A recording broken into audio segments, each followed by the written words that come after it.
So if you just think about that, like if you're serving a slightly older demographic, you're trying to ask them to bring in referrals from social circles that are probably a lot smaller than you think they are, right? So um, it should be a part of your marketing strategy, but it shouldn't be the only part of your marketing strategy. You're an inspiration to our entire organization. Welcome to the Gym Marketing Made Simple podcast. We're going to be talking the done-for-you marketing and sales strategies proven to work with boutique fitness gyms to increase quality lead flow and grow your revenue. Don't try to be a professional marketer and waste tons of money. Let the experts at Lasso do it for you. And now, here are your hosts, Blake Ruff and Sherman Merritt. Hey, good morning, everyone. This is Tommy over at Lasso. I wanted to record a follow-up episode to the one that I did regarding the difference between lead quality and lead readiness, because I got some feedback from clients saying, hey, thanks for all the information, man. How do you make this practical, and how does it affect in terms of how I think about growing my business? So it's a great question, because I mean, I've been in mastermind groups where I've sat in front of presentations where people are like, hey, like only go after, the quality leads and only do this and only do that.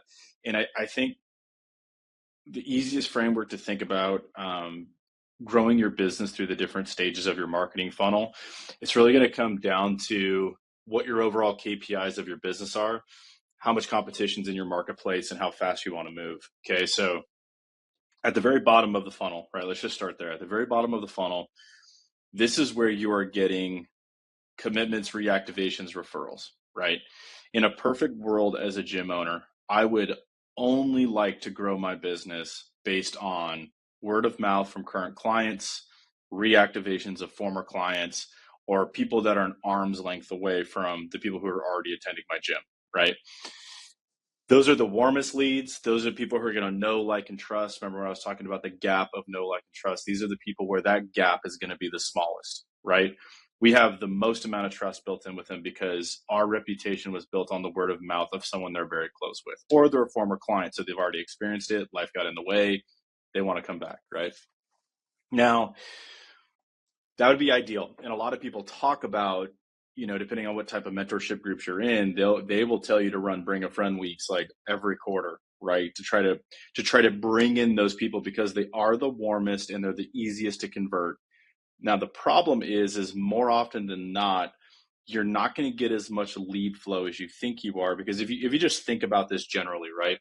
Think about your current target demographic. If it's younger, chances are you are going to have more success with people bringing friends into your gym. The trade-off of that is that demographic is they're not as sticky as established professionals with families and mortgages, right? Like when I always joke about like, hey, they're usually, married, mortgage, and they have kids. Those three things are in place. Those are usually the stickiest clients that you can rely on. Okay. So, but as you get older, and I'll just speak from experience, like my social group of people has shrunk to maybe like 3 to 5 people of the same people that I always talk to. It's not like I have a bunch of work colleagues or a bunch of friends I'm constantly interacting with to where I can pitch the gym that I go to say, hey, you should come check it out, right? So if you just think about that, like if you're serving a slightly older demographic, you're trying to ask them to bring in referrals from social circles that are probably a lot smaller than you think they are, right? So it should be a part of your marketing strategy, but it shouldn't be the only part of your marketing strategy, right? The other thing too is it doesn't necessarily represent or introduce your business in the most in the most ideal way, because you have no control over what the perception of that lead is of your business other than the words that come out of your client's mouth. And I'll be honest with you, like depending on who the client is, sometimes like the people they bring in, I'm like, whoa, like what's good for you and what's good for them are two completely different things. So you were highly successful just coming into my gym and going into small group training. Fantastic. Your friend, on the other hand, that's not a good starting place for them, right? So sometimes there's some differences there where it's like it's not as easy as you think it's going to be when people bring in their friends, right? So all of that to say, yes, start with delivering a really good service, having really good referral pipeline, having a good reactivation campaign. But more often than not, that's not going to get your business to a certain level in terms of scale reliably. There are some metrics we can start to put around, like in terms of like what does full scale model look like for the type of business that you run, depending on the type of model that you run. So to give you some basic kind of goals, if you're running a large group fitness concept, you really need to be aiming for at least 200 group members in order for the unit economics to work. If you're doing small group or semi-private personal training, you need to be somewhere in between 125 to 150. And if you're running straight up like high-end personal training, you're probably going to live somewhere between 50 to 100 clients, give or take, maybe 50 to 75. Like that's your model, right? So depending on what your model is and what the unit economics are, that's going to dictate how many people we need coming into our funnel in order to grow, to replace the churn that's naturally happening inside our business, which I always say is somewhere between 3 and 5%. And then how quickly are you trying to get to scale, right? Most people that are owner operators, like they're not looking to create this empire of gyms. They're like, hey, nice sustainable growth of net positive 3 to 5 members month over month is a really good place to be. And I agree, that's a really good place to be. So that's kind of the general growth metrics that we're aiming for. Okay. So the way you can start testing this, right, is, okay, I'm going to start with referrals and reactivations, and let's just see where that takes me in terms of what type of ceiling am I creating for myself. After you've gotten past the people that are an arm's length away from you, now we got to start moving from like hot leads into like warmer leads, people who are naturally finding you on your social media, or people who are kind of like Googling and like finding your business and stuff like that. So like now we're starting to move away from super hot leads more towards people who are just finding out about you. Maybe they're not necessarily looking to buy right now, but they're just doing their research. You're using your social media, your organic social media, as a way to build trust with them. You're using your website and SEO to be highly visible if someone is looking for the problem that you solve, right? So gym near me, CrossFit near me, personal trainer near me, group fitness near me, strength training near me, best gyms in XYZ city, right? Like anything like that, you guys want to be highly visible. And that's where like website and SEO are super, super important. So once you've gotten your business to a certain ceiling and you're like, I need to grow past that because the referrals and reactivations aren't putting enough people into my funnel in order for me to grow. Okay, then we have to move up the next stage of the funnel. So we went from like the commitment stage, really hot leads, to more of the evaluation stage.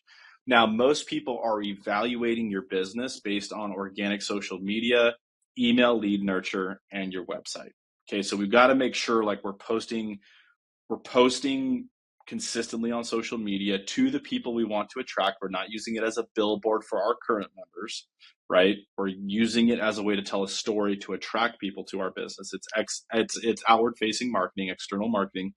We have a website that's SEO optimized with clear calls to action, with a clear story of explaining who you serve, the problems you solve, and the steps that they need to take to get there, with easy opt-in. And then you need to be doing email lead nurture. If someone is opting in, but they're not committing, you have to be able to consistently talk to them and provide value. And email should really be a mix of highly educational, highly valuable content that they could do on their own, because they're not paying you for information. They're paying you for coaching and implementation more often than not, right? So like just educating them on the information. So they're like, wow, this person's giving me all the answers, but having the answers isn't the problem. It's implementing the answers into my life that's the problem. Okay, cool. Now I'm ready to reach out and talk to you and see if you can help me, because I can't seem to solve this problem on my own. So all of that needs to be happening. Now, that's going to generate a certain amount of leads, right? And depending on like how dialed in your sales process is, that's going to also take your business to a different ceiling, right? So let's just say, I'm just going to spit out numbers here. Let's just say referrals and reactivations were able to get my business to 100 members. And every single month I'm not growing because the people I'm bringing in from those channels are replacing the natural churn that's happening in my business.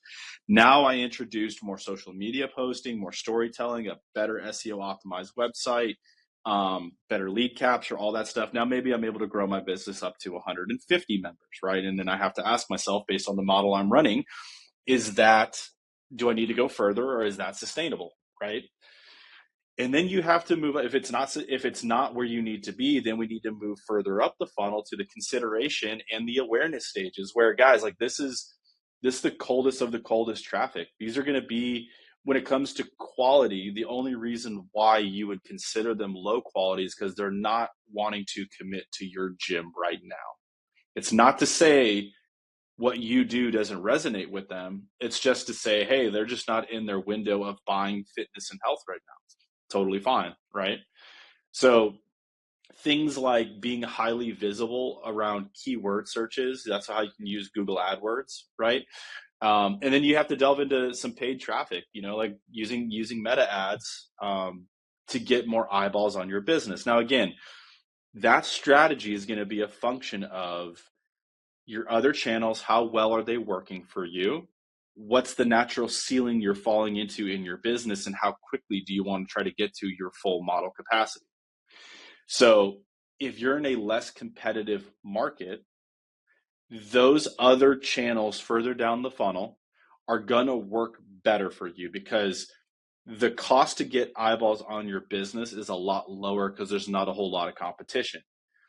On the other hand, if you're in a highly competitive market where there's a lot of different ways to purchase fitness or health, you have to be able to get in front of people before your competitors do. And I'm not to have like a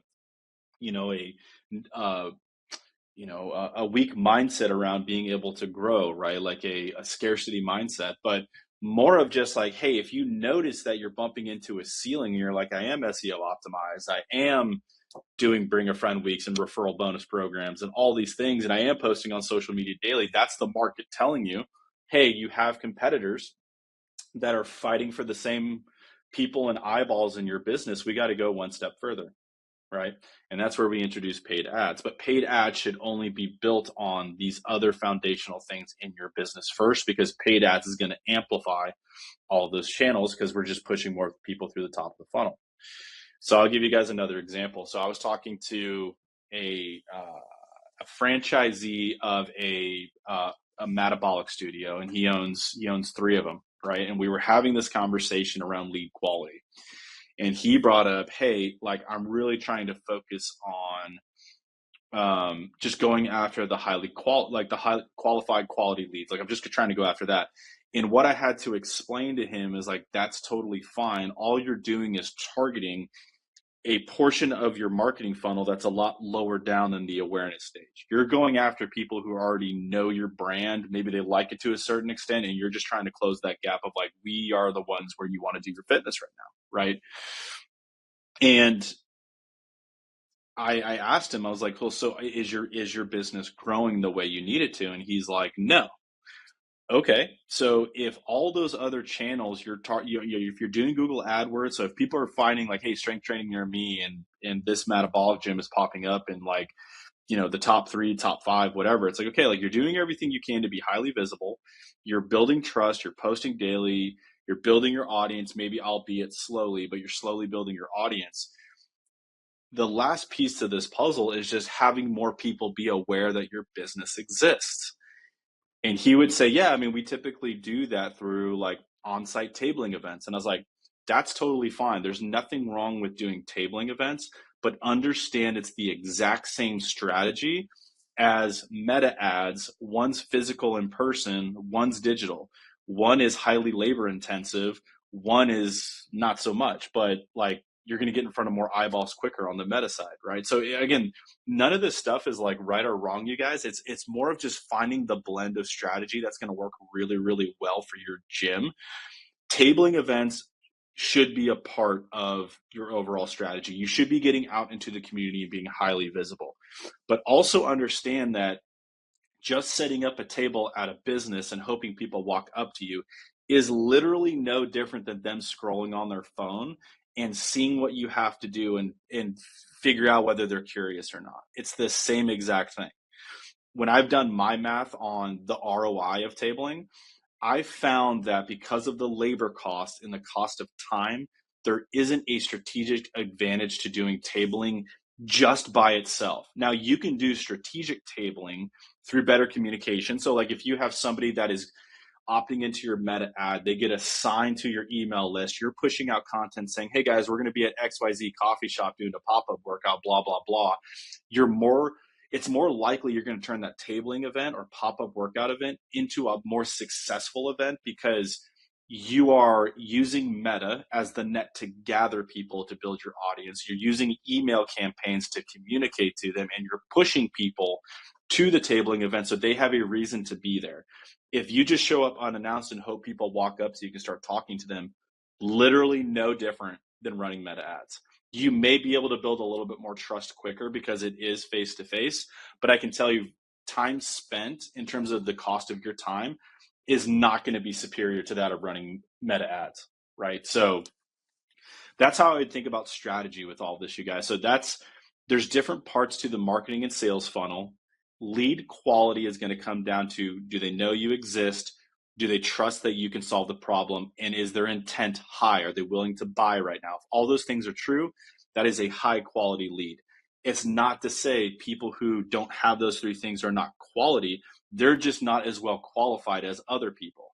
Now, if the other well qualified people aren't pushing your business forward in the way you need it to, we have to go find people who are a little bit colder to your brand. That's the only way this works. And again, there's strategies around this to make you highly successful. But just to say, I am going to forego the awareness part of my funnel because I don't need it, that is an incredible business, and maybe you've built up so much brand equity in your community that that's what you're capable of doing. But more often than not, what people will do is they will, instead of building awareness via Meta, they start building awareness via tabling. And once you calculate the actual ROI and the results that come from it, it is no different than running Meta.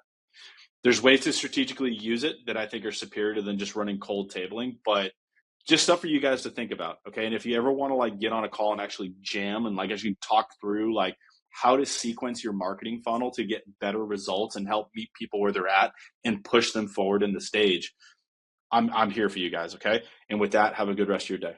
Yeah. Thank you for listening to the Gym Marketing Made Simple podcast with Blake Ruff and Sherman Merricks. We hope you enjoyed.